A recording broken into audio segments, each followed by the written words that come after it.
Since its inception in 1995, manga author Masashi Kishimoto has given us a story for the ages, filled with memorable characters, deep and detailed lore, fantastic fashion design, and of course a huge variety of iconic logos.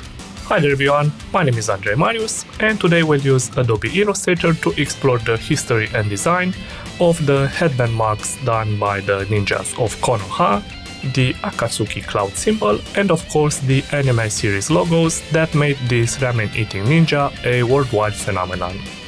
As always, before we begin, make sure to check out Envato Elements, where you can get unlimited downloads of stock videos, music, graphics, photos, fonts, and many more. That's millions of creative assets, all ready to use and with a simple commercial licensing. You can subscribe right now with the link in the description. If you haven't done it already, subscribe to our YouTube channel. Remember to check that little bell icon to make sure that you'll be notified when new tutorials are published. And that being said, we can move to Illustrator. We'll start with the original Naruto logo, which made its debut on the cover of the first chapter, published in 1999, and has remained unchanged ever since. The bright and bold features of this wild graffiti-style font, along with the color palette, encapsulate Naruto's eccentric personality. You can notice how the colors in the gradient can also be found on his hair, clothes, and eyes. The background of the logo has a pink spiral, which, apart from being the Uzumaki's clan crest, also represents the character's love for ramen, and the popular Narutomaki ingredient, which gives the series its name. Let's open Illustrator to create a new document. Select pixels from this drop-down menu. Set the width to 850 and the height to 600 pixels. Make sure that the color mode is set to RGB and the resolution to 72 pixels per inch, and then you can create your document. For the beginning, go to Window in the menu bar and open all the panels that have this check mark. Also make sure that the control panel is active, and then you can start by selecting the ellipse tool from your toolbar. Simply click on your artboard to create a 570 by 175 pixels shape. Keep it selected, select the stroke and remove the color. Select the fill and replace the white with 237, 130 and 178. Make sure that the ellipse tool is still selected and click again on your artboard to create a 480 by 145 pixels shape. Click OK to create it. Now use the selection tool to select both of these shapes. Make sure that the alignment is set to artboard, and then just click these two buttons to easily move your selected shapes to the center of the artboard. Once you're done, move to the Pathfinder panel and just click this -front button. Then reselect the ellipse tool and use it to create a 400 by 125 pixels ellipse. Click again on your artboard and this time create a 300 by 95 pixels ellipse. Use the selection tool to select both of these ellipses. Keep in mind that you need to hold down the shift key to add to your selection this other ellipse. Again, click these two buttons to move your selection to the center of the artboard, and again click the -front button from the Pathfinder panel. Select the ellipse tool one more time. Use it to create a 240 by 75 pixels shape. Click again these two buttons to move your selection to the center of the artboard, and then use the selection tool to select all of these shapes and turn them into a single compound path. This can be easily done by going to Object, Compound Path and Make, or by using the Ctrl and 8 keyboard shortcut. Now that you've got your compound path, you need to go to Effect, 3D and Materials, 3D Classic, and select Rotate Classic. Keep the perspective set to 0 degrees, and then adjust these values to 15 degrees, 5 degrees, and 25 degrees. Once you're done, click OK to apply this effect, and let's continue with the text.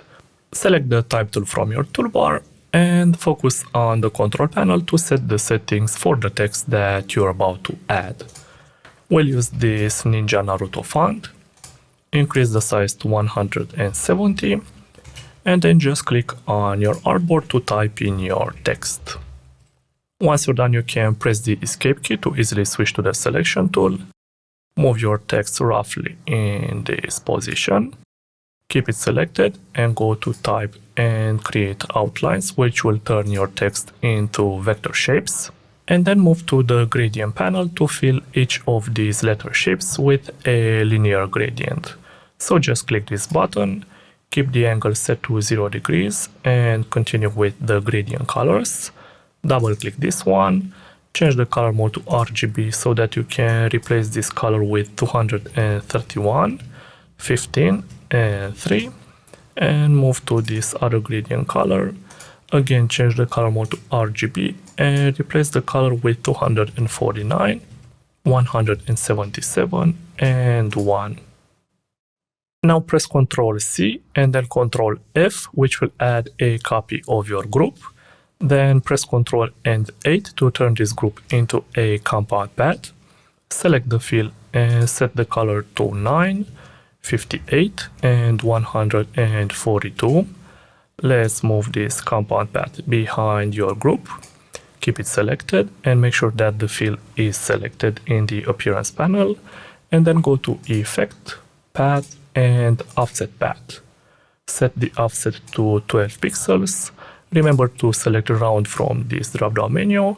Click OK to apply this effect and return to the appearance panel to add a second fill using this button.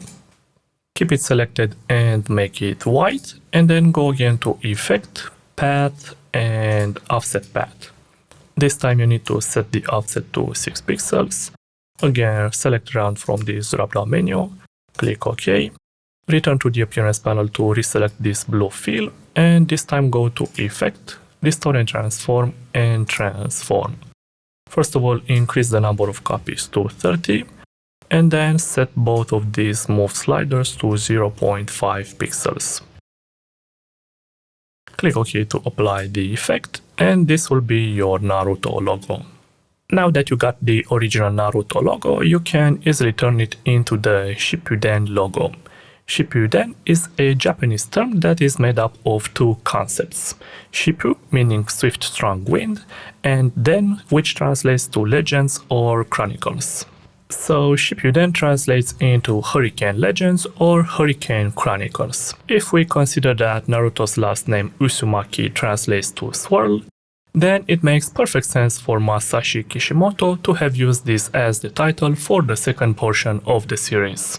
So start with the original logo, select this compound path, make sure that the blue fill is selected and replace this color with black. And then continue with the type tool to add that Shippuden text. Keep this same font but lower the size to 80 points. Now click on your artboard to type in Shippuden.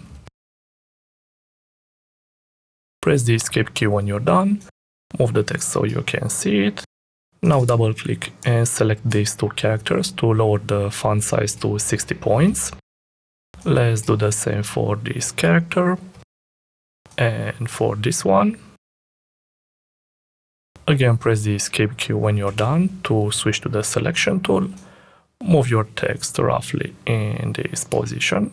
Keep it selected and first of all remove the current text color and then add a new fill for your text using this same button. You need to replace the color that's applied for this fill with a linear gradient. Set the angle to 90 degrees and then adjust these colors to 23, 42 and 143. And for this other gradient color, let's make it 44, 134 and 170.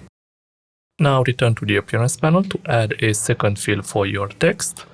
Select the bottom fill and make it black. Keep it selected and let's go to Effect, Path and Offset Path. Keep the offset set to 10 pixels and don't forget to select a round from this drop-down menu. Click OK. Make sure that your black fill is still selected and let's go to Effect, restore and transform, increase the number of copies to 10, and again enter 0.5 in these move boxes. Click OK. Get back to the appearance panel to add one more fill for your selected text. Make sure that it goes between the existing fills and set the color to white. And then go again to Effect, Path, and Offset Path. This time you need to set the offset to only 5 pixels. Again, select Round from this drop-down menu and click OK to apply this final effect. Let's continue with the headband logo. In this case, we're talking about the most recognizable of all, the Konohagakure, or Hidden Leaf Village symbol, which represents a leaf. Given to every shinobi that graduates from the academy, the Konoha headband features a simple design that was made by Madara Uchiha and Hashirama Senju when they founded the village. Let's see how you can recreate this design using Illustrator. Create a new document. Select pixels from this drop-down menu, set the width to 850 and the height to 600 pixels. Make sure that the color mode is set to RGB and the resolution to 72 pixels per inch, and then you can create your document. Go to Window in the menu bar and first of all open all the panels that have this check mark. Also make sure that the control panel is active, and then go to View and Show Grid to enable the grid. And again go to View and Snap to Grid to enable the Snap to Grid feature. Now you need a grid line every 5 pixels, so let's go to Edit, Preferences, Guides and Grid. Just enter 5 in this grid line every box. Click OK to apply the changes, and you can start by selecting the ellipse tool from your toolbar. Click on your artboard to create a 235 by 225 pixels shape. You can press Ctrl and plus a few times to zoom in on this new shape. Select the fill and let's remove the color. Click again on your artboard to create a 175 by 165 pixels ellipse. Select the stroke and make it red. Use the selection tool to select both of these shapes. Then click this larger circle to make it the key shape. And now you can click this button to easily align your red circle with the horizontal center of this larger circle, and this other button to align your red circle with the bottom edge of this larger circle. Once you're done, reselect the ellipse tool from your toolbar. Use it to create a 105 pixel circle. Select the stroke and make it blue. Now use the selection tool to add to your selection this red circle. Remember to hold down the Shift key to easily add to your selection this other shape. Then click it one more time to make it the key shape. And then click these two buttons to easily align your blue circle with the top edge of this red ellipse. Reselect the ellipse tool from your toolbar. This time use it to create a 55 pixel circle.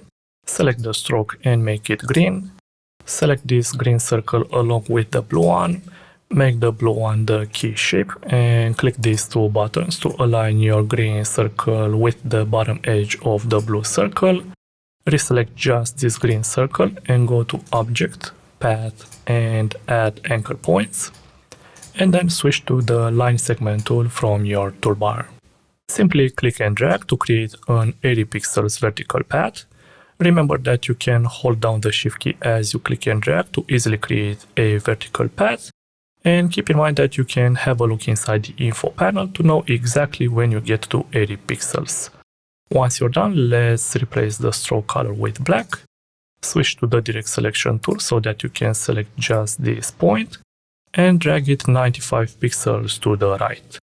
Again, you can hold down the Shift key as you click and drag to constrain the movement of this point and have a look inside the info panel to know exactly when you get to 95 pixels. Now use the selection tool to select this line along with the larger ellipse. Click the ellipse to make it the key shape and then align your oblique path with the top and right edge of the ellipse.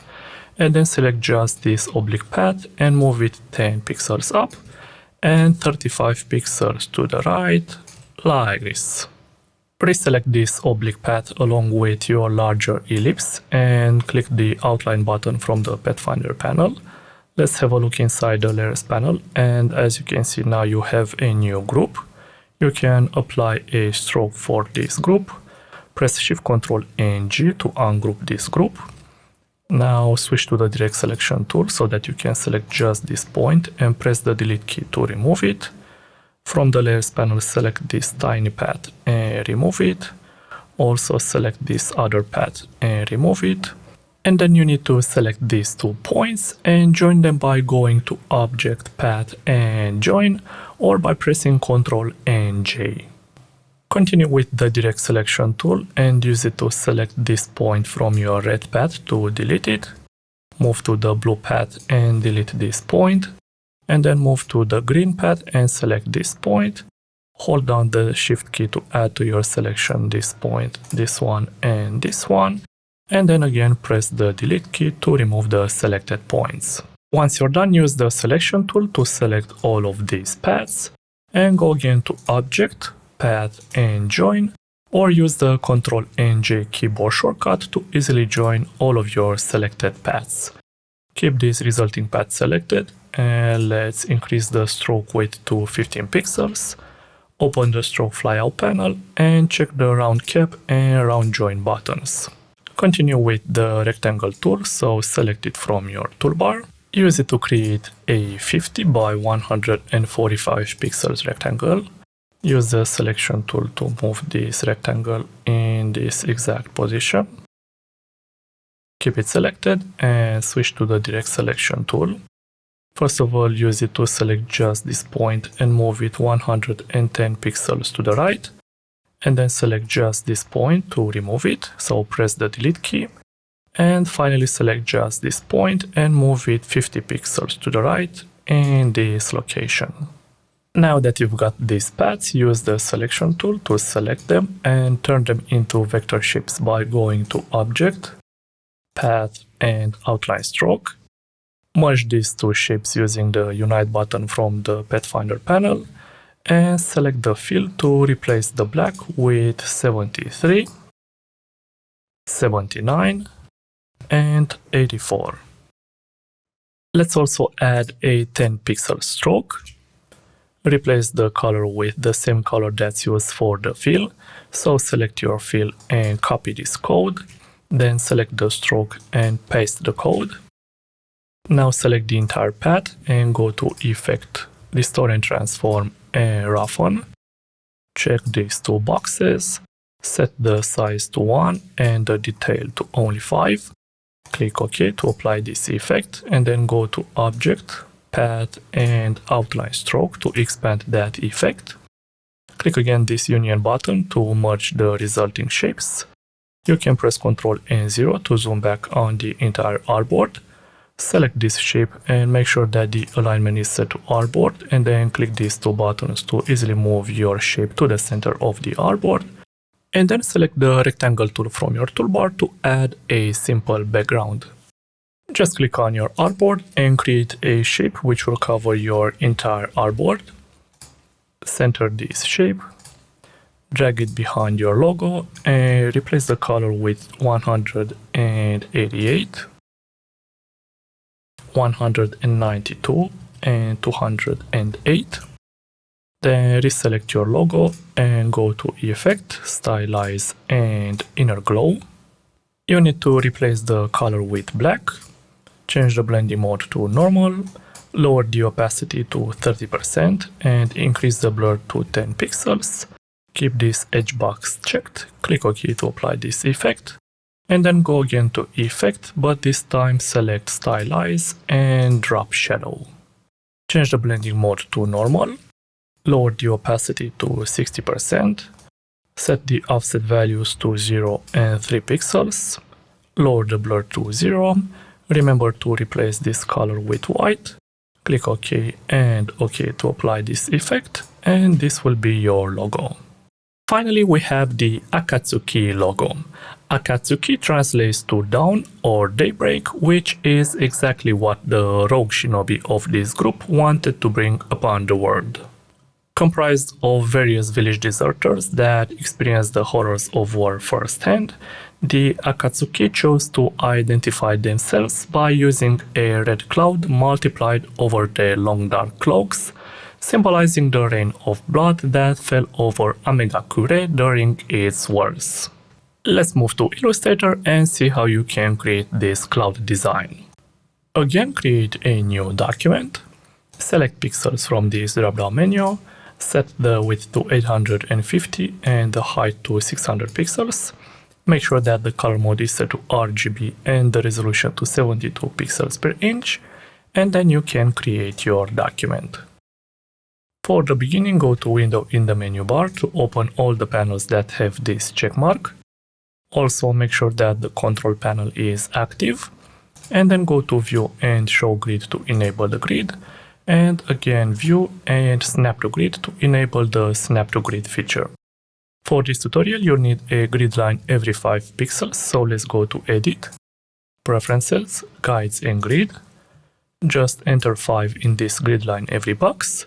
Click OK to apply the changes, and you can start by selecting the ellipse tool from your toolbar. Press Ctrl and plus to zoom in on your artboard, then click on it to create a 165 by 160 pixels shape. Select the fill and remove the color. Select the stroke and make it blue. Increase the weight to 16 pixels, and don't forget to lower the opacity of this shape to about 25%. Now use the selection tool to move this shape roughly in this position. Reselect the ellipse tool from your toolbar. This time use it to create a 155 by 185 pixels ellipse. Again lower the opacity to 25%. Use the selection tool to select both of these shapes. Now you need to align this ellipse with the bottom and right edge of this other ellipse, so click this one to make it the key object, and then just click these two buttons to easily align your shapes. When you're done, select this larger ellipse and first of all move it 90 pixels down. Keep in mind that you can have a look inside the info panel to know exactly when you get to 90 pixels, and then move this ellipse 80 pixels to the right, like this. Continue with the ellipse tool and use it to create a 160 by 170 pixels ellipse. Lower the opacity as you did for the other two shapes. Then select these two ellipses and you'll need to align this ellipse with the left and bottom edge of this other ellipse. So again, let's make this one the key object and click these two buttons. And when you're done, select just this ellipse and move it 45 pixels down and 100 pixels to the left, like this. Reselect the ellipse tool and use it to create a 135 pixel circle. Again, lower the opacity to 25%. Select the circle along with the ellipse and align your circle with the left and bottom edge of the ellipse. Then select just the circle and move it 10 pixels up and 100 pixels to the left. When you're done, reselect the ellipse tool. You'll need a 130 by 140 pixels ellipse. Lower the opacity as you did for the other shapes. Select it along with this other ellipse as you'll need to align this ellipse with the left and top edge of this ellipse. So click these two buttons. Then select just this shape and move it 30 pixels down and 75 pixels to the left. Again, select the ellipse tool. Click on your artboard to create a 150 by 230 pixels ellipse. Lower the opacity. Select this shape along with this other ellipse and then align this ellipse with the left and top edge of this smaller shape. When you're done, select just this larger ellipse and move it 30 pixels up and 130 pixels to the left. Continue with the line segment tool. Simply click and drag and hold down the shift key as you do it to easily create a perfect horizontal line. make it 210 pixels long. Then select it along with this ellipse so that you can align your line with the left and bottom edge of the ellipse. Now select just this line and move it 110 pixels up and 30 pixels to the left. Make sure that your line stays selected and go to Effect, Distort and Transform and Zigzag. Check these two boxes, increase the size to 15 pixels and lower the ridges per segment to only 2. Click OK to apply this effect and then go to Object and Expand Appearance to expand it. Now you can select this line along with the ellipse and click the Divide button from the Pathfinder panel. Have a look inside the Layers panel, and as you can see now you have a group of shapes. You can press Shift Ctrl and G to ungroup this group. Select the top shape and delete it, and then select the remaining shape, and don't forget to lower the opacity to 25%. Return to the ellipse tool and use it to create a 145 by 130 pixels shape. Let's replace the stroke color with black and lower the opacity to about 25%. Now select this black ellipse along with this one. Make it the key object so that you can align the black ellipse with the top edge of this larger ellipse. Continue with the ellipse tool and this time create a 90 pixel circle. This one should be red. Again, lower the opacity to 25% and select this red circle along with this black ellipse. Make it the key object. And then align your red circle with the left edge of this black ellipse. Return to the ellipse tool. This time you'll need a 115 by 100 pixels ellipse. Make it black and lower the opacity to 25%. Select it along with this larger ellipse and make it the key object. Then align your black ellipse with the bottom edge of this larger ellipse. Continue with the ellipse tool and let's create an 80 pixel circle. This one should be red and don't forget to lower the opacity to 25%. Again, select this red circle along with the black ellipse. Make it the key object and align your red ellipse with the left edge of the black one. Finally, let's reselect the ellipse tool one more time. Use it to create a second 80 pixel circle. Make it black and lower the opacity to 25%. Select this circle along with this ellipse and make it the key object. And then just click these two buttons to easily align your circle with the left edge of the ellipse. Once you're done, you can select one of your blue shapes and go to Select Same Appearance, which will select all of your blue shapes. Let's merge them using this Unite button from the Pathfinder panel. Switch to the Direct Selection tool and use it to select these tiny points. Press the Delete key twice to delete all of the smaller points. Then select just this point and focus on the Control panel to set the corner's radius to 5 pixels. Continue with these two shapes and first of all select these 2 points and then press the Delete key to remove them. And then select this top point and again press the Delete key to remove it. Once you're done, select both of these points and go to Object, Path and Join, or press Ctrl and J to join your 2 selected paths. Move down to the next shapes and select these 2 points. Press the Delete key to remove them and then repeat the same move for these 2 points. Remember to join the remaining paths. And then focus on this circle, just select the bottom point and delete it. Remember to press the down arrow key once, which will make your path snap to the grid, and then select this main shape so that we can further stylize it.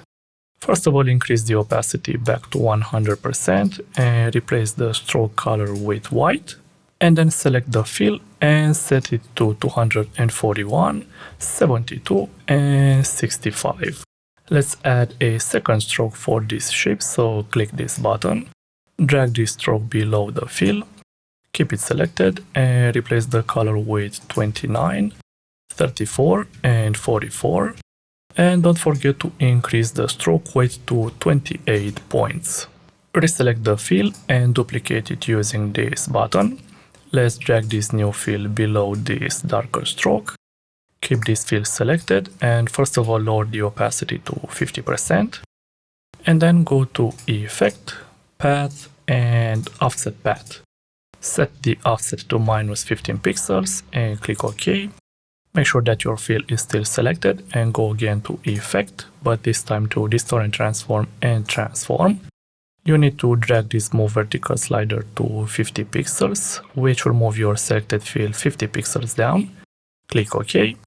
Again, make sure that your fill is still selected, and let's also apply a Gaussian blur effect.